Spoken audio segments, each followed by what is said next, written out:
This video, I want to talk about why your body isn't changing even though you're working out very consistently and very hard in the gym.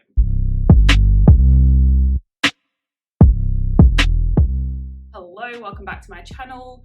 My name is Jodie and I help you change your beliefs so you can change your body, your health, and your life. So let's just say you are going to the gym consistently, following a program, training really hard, but you are still not noticing any change in your body. There is a reason for this, so don't give up. I'm going to kind of break down why in this video. Now, the first thing you have to understand is hard is subjective, right? Just because you think you're working out hard, as much as this is hard to accept, you probably aren't working out as hard as you think or the right kind of hard if you're not getting results from your training. So what you then have to figure out is the reason for why you're not working out hard enough or why you're not using the right kind of hard in your training. Now, based on what I see amongst my clients when they first come to me and just say they have been following a program but getting nowhere with that, there's three main reasons why you're not training hard enough. Once you figure out which one of these is you, maybe it's a few of them, then you can start training the right kind of hard, and that's when you're going to make progress from your training and see changes in your body. Now, the first reason simply comes down to you don't know how to train the right kind of hard,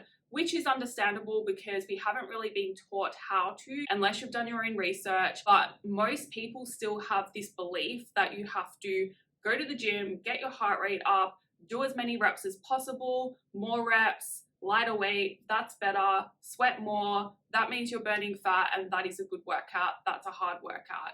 That is totally incorrect when it comes to building muscle and losing body fat or going through that body recomposition process, which is what I recommend for most of you. You need to start training hard in terms of intensity and the weight you're lifting and really challenging your muscles and challenging your mind as well. And I'm going to get to that in a minute. A hard workout should be one where you are choosing weights where by the end of the set, you literally feel like you could maybe do 1 or 2 more reps max in the first week. And then as you progress each week, adding weight or reps, then by the end of the set in week 2, 3, and 4 of your program, you should be choosing weights where you feel like you can't really do any more reps by the end of the set.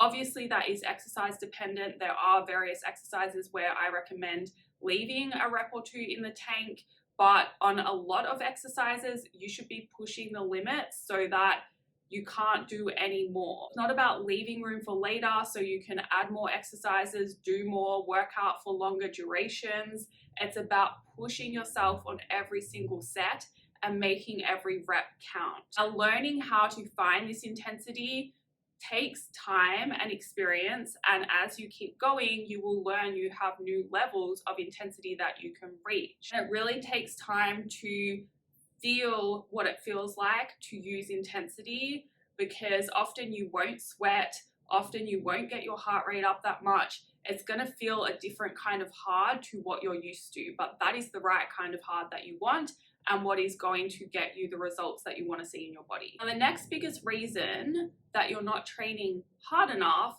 is that you are not actually supporting your training with your nutrition. And this is where eating the right amount of food for your body and your goals and your training is really important. And not just the right amount of food, the right amount of protein is really important as well, and carbs. So the macronutrients that you're consuming do really matter. Now, this doesn't mean you have to hit your macros perfectly from the start, but it does mean that you do need to fuel your body enough to then push yourself in your workouts, because your training is what is going to drive your progress. And so if you're not eating enough, you're not going to have enough energy to push yourself, and then you're going to end up getting nowhere. One of the most common types of client I get is a client who has been training in the gym, not making any progress, but then also under eating, not eating enough to fuel their body. And then once they come to me, I up their calories, and that's when they start to feel really good in their body, feel really good in the gym, and then they use that extra energy to push the weights up. They start making better progress in the gym in terms of their strength, in terms of pushing that intensity up, and that's when their body starts to change in pretty incredible ways. Like, I constantly have clients who eat more food and then lose body fat. It doesn't work for everyone, obviously. You have to be in that right starting position, but it is possible, and it is a big limiting factor for so many of you. You're simply not eating enough. You know if this is you as well. This is not you if you are restrictive during the week and then going on massive binges on the weekend. It's not you if you start a diet for 3 days and then you give up after that. You have to be consistently under eating for that to apply to you. I was in that position as well for a very long time. I was training in the gym, training hard, making no progress, because I was severely under eating carbs. I was hitting protein, I was getting enough fat, but when I actually first learned about macros and started tracking for myself, that made the biggest difference, increasing my carb intake. Now, the last reason is that you have some kind of mental hurdle stopping you, and this is where time and experience and getting more confident and comfortable in your lifts and pushing yourself past your limits matters, right? Like, it takes time for you to learn what you're capable of and to overcome those mental barriers in your head. Now, this is a really hard one to overcome, kind of like the food thing as well, though. I feel like it takes a lot to trust yourself to eat more and trust that it is going to pay off in the way you want it to, especially because we have been so conditioned to believe that eating more is going to result in fat gain, not fat loss. Anything mental is really hard to overcome. That is why I really recommend, if that is you, if you have trouble trusting yourself to eat more, if you have trouble feeling confident in your lifts and knowing when to push that weight up and feeling like you're actually capable of that, get help. Get someone to help you for a while. It is going to pay off so much, and it's going to make a huge difference. And you're going to save so much time at the end of the day, because you're going to be making progress from your training finally, rather than putting all this effort in, trying to figure it out for yourself and just getting nowhere. Now, something else you can do when it comes to overcoming this mental hurdle in the gym is to make sure you are filming yourself. And what you want to do is you want to look at the last few reps of the set. If the speed of contraction slows down, that means you're using weights that are challenging enough and that set counts.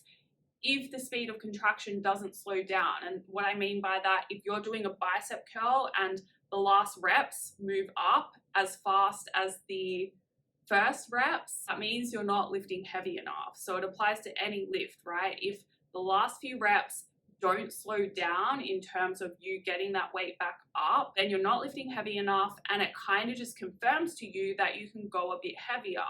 And you don't want to add too much weight at once. That's not necessary, but just add a tiny bit more at a time, and then start to see what it looks like and what it feels like for that rep to slow down at the end. It is going to be hard. It is going to be a challenge. That is what you want to find, and push yourself to find that on safer exercises first, right? You wouldn't do that on a barbell back squat to start with, but you might do it with an incline leg press. At the end of the day, if you fail on the leg press and you can't get it back up, it's just a machine, it's gonna fall, and the little stopper things will stop it from falling on you, and you're gonna be fine. But if you can't get your barbell back up in a back squat, then that can be quite scary until you learn how to fail safely. Anyway, that is all for this video. Thank you for watching. If you have any questions, feel free to leave a comment or send me an email. If you liked it, please like it. If you'd like to see more, please subscribe.